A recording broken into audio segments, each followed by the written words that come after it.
샬롬 반갑습니다. 오늘 하루의 첫 시간을 주님께 드리는 성도님들의 삶에 하나님께서 함께 동행하여 주시길 주님의 이름으로 축복합니다. 오늘 우리가 읽은 민수기 6장에는 두 가지 큰 주제를 담고 있습니다. 먼저는 나실인에 관한 규례이고 또 한 가지는 제사장의 축복에 관한 것입니다. 제가 비록 주제를 두 가지로 구분 지었지만 말씀을 묵상하면서 굳이 이 주제를 두 가지로 구분 짓지 않아도 되겠다라는 생각이 되었습니다. 왜냐하면 이 두 가지 모두가 하나님의 바램으로 묶여질 수 있기 때문입니다.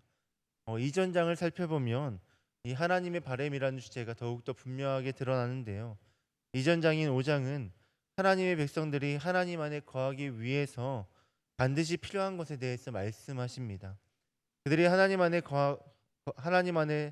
거하면서 하나님과 하나가 되어지고 또 하나님께 허락하신 그 공동체와 하나가 되어지기 위해선 질서가 필요했습니다. 그래서 이런 질서를 통하여 그들은 하나님의 온전한 백성이 될 수 있었는데요.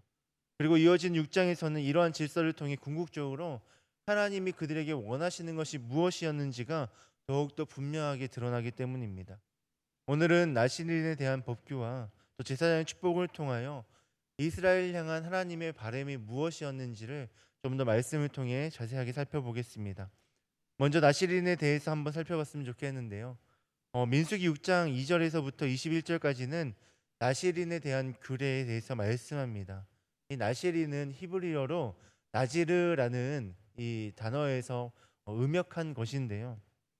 이 나지르라는 단어는 구별되다, 헌신되었다라는 의미를 가지고 있습니다. 이 의미를 통해서 나실인이 어떤 사람인지 이해할 수 있는데 하나님께 구별된 사람, 하나님께 헌신된 사람이 바로 나실인이라는 것입니다. 그러면 어떤 사람이 나실인이 될 수 있을까요?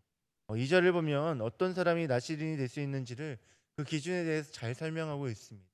우리 2절 말씀 다 같이 읽겠습니다. 시작. 이스라엘 자손에게 전하여 그들에게 이르라.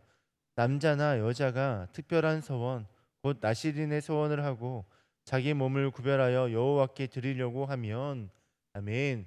그 기준이 어떠합니까? 이스라엘이면 가능하다라는 것입니다. 이스라엘 족속이면 남자이든지 여자이든지 상관없이 가능하다라고 이야기합니다. 민수기에서 인구 조사를 할 때 어떤 사람들을 세웠습니까? 남자 20세 이상 전투가 가능한 사람들을 세웠지 않습니까? 그런데 나실인의 이 규정을 보면 남자나 여자나 상관이 없었다라고 이야기합니다.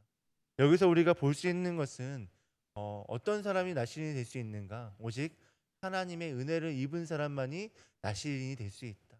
근데 하나님의 은혜를 입은 사람이면 어떠한 사람이든지 상관없이 나실인이 될 수 있다. 그 사람의 어떠한 조건이나 어떠한 노력이나 그 사람이 이룬 성취가 그 나실인의 조건이 되는 것이 아니라 하나님께 은혜를 입은 사람이라면 누구든지 나실인이 될 수 있다라고 이야기하는 것입니다. 나실인이 되는 자격이 그들의 어떤 탁월함에 있지 아니하고 하나님의 은혜에 있다라는 것이죠. 이렇게 하나님의 은혜로 선택받은 이스라엘 백성은 누구나 나실인이 될 수 있었습니다. 그런데 그렇다고 모두가 같은 나실인은 아니었습니다. 나실인을 크게 세 가지 부류로 구분 지을 수 있는데요. 첫 번째는 일정한 기간을 서원한 나실인입니다. 이 나실인은 정한 기간 동안 나실인으로 살아가는 것입니다. 그래서 마지막에 보면 나실인이 끝난 그때에는 포도주를 마실 수 있다라고 이야기하고 있지 않습니까?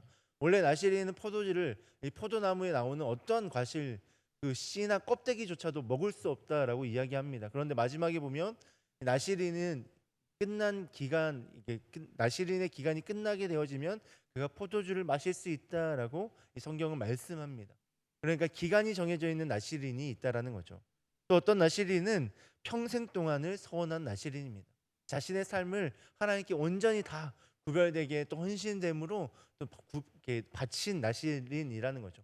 그 얘가 성경에 어떤 인물이냐면 사무엘이라 할 수 있는데 그의 삶이 평생도록 하나님을 위해서 사용되어졌고 그렇게 나실인으로 제사장으로 구별되어서 쓰임 받았던 것처럼 그렇게 서원된 평생을 서원한 나실인입니다. 또 특별한 나실인도 있는데요. 이 삼손과 같이 하나님께서 직접 선택하신 나실인이 있습니다. 이 사람도 하나님을 위해서 온전히 계속해서 쓰임 받게 되었는데요. 이렇게 같은 나실인이지만 이 기간과 또 하나님의 선택하심에 따라 임무가 달라질 수 있었고 그 역할이 달라질 수 있었습니다. 그러나 이 나실인은 결국 하나님의 나실인은 결국 하나님께서 이스라엘을 온전케 하시기 위해서 허락하신 제도였기 때문에 이 나실인을 통하여서 하나님께서 이스라엘 백성들을 온전케 하시려고 했구나라는 것을 우리가 깨달았으면 좋겠습니다. 하나님의 이러한 바람이 민수기 6장의 두 번째 주제라 할 수 있는 이 제사장의 축복을 통해서 더욱더 분명하게 알 수 있는데요. 우리 24절에서부터 26절까지 말씀을 다시 한번 다 같이 읽도록 하겠습니다. 시작. 여호와는 내게 복을 주시고 너를 지키시기를 원하며 여호와는 그의 얼굴을 내게 비추사 은혜 베푸시기를 원하며 여호와는 그 얼굴을 내게로 향하여 드사 평강 주시기를 원하노라 할지니라 하라. 아멘. 24절에서부터 26절까지 말씀을 보면 이 복을 주시는 분이 여호와이심을 반복하는 것을 볼 수 있습니다. 이는 그들에게 복을 주시는 분이 여호와 하나님이라는 것을 강조하기 위함인데요. 제사장이 축복을 하지만 아론의 그 후손들이 축복을 하지만 이 축복을 하나님께 복을 빌어주는 행위인 것이 결국에 이 복을 주시는 분은 여호와 하나님이시다라는 것을 이야기하는 겁니다. 그러면 여호와 하나님은 하나님의 백성들에게 어떠한 복을 주실까요? 첫 번째는 보호하심입니다. 하나님의 백성이 이스라엘을 하나님은 하나님의 백성 삼아 주시는 복을 허락하실 뿐만 아니라 하나님이 그들이 하나님의 백성으로 살아갈 수 있도록 그들의 삶을 지키시고 보호하시겠다라는 의미입니다. 그리고 두 번째는 은혜입니다. 그들의 어떠한 공로나 대가로 받는 것이 아니라 전적인 하나님의 은혜로 이 복을 받는다라는 겁니다. 무조건적으로 허락하시는 선물이라는 것이죠. 이것이 하나님께서 그의 얼굴을 그들에게 향하여 비추신다라는 표현을 통해서 더욱더 분명하게 나타나는데요. 하나님께서 그들을 향하여 직접 은혜를 허락하신다라는 의미입니다. 그리고 마지막 세 번째는 평강인데요. 은혜에서 얼굴을 비추는 것이 하나님의 자비롭고 호의적인 하나님의 은혜라는 것이라면 이 평강에서는 얼굴을 향한다라는 표현을 통하여 하나님의 백성에 대한 하나님의 관심을 의미합니다. 이는 하나님께서 죄로 말미암아 단절되었던 이 사람들에게 찾아오셔서 그들에게 평강을 허락하시고 이 단절됨을 회복시키셨다라는 의미를 가지고 있습니다. 이렇게 하나님 우리에게 복 주시기를 원하시는 분이십니다. 우리를 보호하시고 은혜로 또 우리를 평안으로 인도하시기를 원하시는 분이십니다. 그런데 우리가 하나님이 허락하시는 복을 누릴 수 없기에 하나님은 우리에게 질서를 허락하신 것이죠. 그리고 그 질서를 따라 살아가는 온전한 하나님의 백성인 나실인이 되게 하신 것입니다. 결국 하나님께서 우리에게 이러한 질서를 허락하신 이유가 무엇이냐면 우리에게 복을 주시기 위함이었다라는 것입니다. 하나님이 우리를 향한 바람은 하나님이 허락하시는 복을 누리며 하나님 안에 온전히 살아가는 것이었습니다. 사랑하는 성도 여러분, 오늘 우리가 하나님 안에 거할 수 있도록 하나님은 지금도 우리를 위해 일하고 계십니다. 이 사실을 기억하시기 바랍니다. 그리고 오늘 우리에게 주어진 이 말씀의 순종함으로 나아가시길 바랍니다.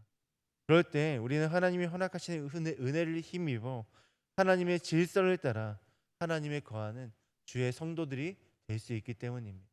하나님이 주신 그 복으로 말미암아 온전한 나실인이 될 수 있기 때문입니다. 오늘도 우리를 통하여 역사하시고 우리 가운데 일하시고 우리를 보호하시고 지키시며 은혜로 이 모든 것들을 허락하시는 그 주님의 기억하심으로 하나님이 허락하신 평강을 누리시길 주님의 이름으로 축복합니다. 아멘. 기도하겠습니다. 하나님 감사합니다. 오늘 말씀을 통하여 하나님이 오늘 우리에게 원하시는 것이 또 우리를 향한 바람이 무엇인지를 깨닫게 하심에 감사합니다. 하나님께서 우리 가운데 이런 질서를 허락하시고 또 하나님께 구별되어 하나님께 헌신된 자로 살아가게 하시는 이유가 무엇인지가 분명하게 드러났습니다. 주님, 그것은 하나님께서 허락하시는 그 복을 누리기 위함이었습니다. 하나님, 오늘 우리가 하나님의 그 질서 가운데 살아감으로 하나님이 허락하시는 그 복을 은혜로 누리고 그 은혜로 말미암아 평강을 경험할 수 있도록 하나님께서는 이 모든 질서를 허락하셨습니다.